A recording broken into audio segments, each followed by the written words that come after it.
The storm raged all night, hammering the earth with sheets of rain. A little boy named Buddy stumbled through the mud, clutching a shivering puppy to his chest. Lightning flashed above him, thunder rolled through the sky, and he could barely see where he was going. He had run off after his puppy, chasing it out of the village when the storm hit. Now both of them were lost, miles from home, in the middle of the wild plains. When morning came, the storm had passed, but the world was silent. The savannah stretched endlessly before them, golden, empty, and dangerous.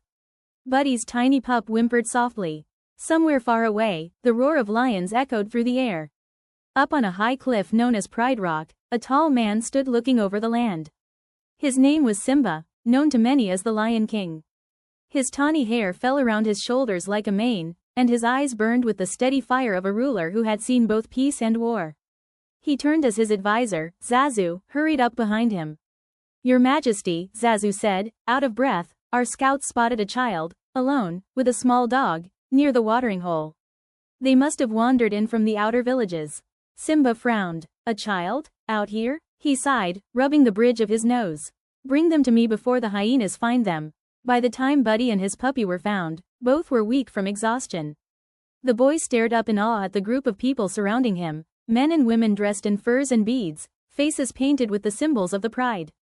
At the center stood Simba, towering and calm. "Easy, little one," Simba said, kneeling so his voice was soft and level with the boys. "You're safe now." Buddy didn't speak, he was too afraid. But his puppy wriggled from his arms and barked once, tail wagging. Simba chuckled. "You've got a brave friend," he said gently. "You must have come a long way." Far beyond the savannah, deep within the misty jungles, another figure stirred. A giant man, Kong, rose from the shadows of the mountain he called home. He was massive, his muscles like stone, his eyes deep and kind. The jungle whispered when he moved. He had always been the protector of the weak, the guardian of balance. That morning, something called to him, a pull he couldn't ignore. He climbed to the mountain's edge and looked out across the plains. In the distance, he saw smoke, fire, and movement. His instincts screamed, danger. Without hesitation, he began his journey across the wilderness. Rivers trembled as he crossed. Animals scattered. His name spread ahead of him like thunder. Kong is coming. When he reached the savannah, he saw it, Pride Rock, standing tall against the setting sun. A small crowd had gathered there, and among them, the boy and his puppy. But he also saw something else. Men in dark uniforms approaching from the west, carrying rifles. Poachers. They had seen the same child, and they saw opportunity. Simba turned as the sound of engines echoed across the plains. "What is that?" he growled, standing protectively in front of the boy. Before anyone could answer, the ground shook. A shadow passed over them. Kong emerged from the tree line, towering above the camp like a walking mountain. Dust and wind swirled around him. The people gasped and stepped back. Simba's warriors raised their spears, but the boy didn't flinch. He looked up at the giant, wide-eyed, and whispered, "Kong." The giant knelt, lowering one enormous hand toward the child.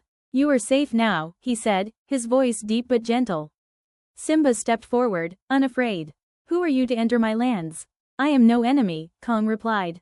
"But danger comes for the small and helpless. I will not stand by." Before Simba could answer, gunfire cracked across the plain. The poachers had arrived, shooting wildly. Chaos erupted. Simba's warriors charged, roaring battle cries, but Kong's roar drowned them all. He moved with impossible speed for his size, shielding the boy and his puppy with one massive arm. Bullets pinged off his skin as he grabbed a truck and hurled it across the field.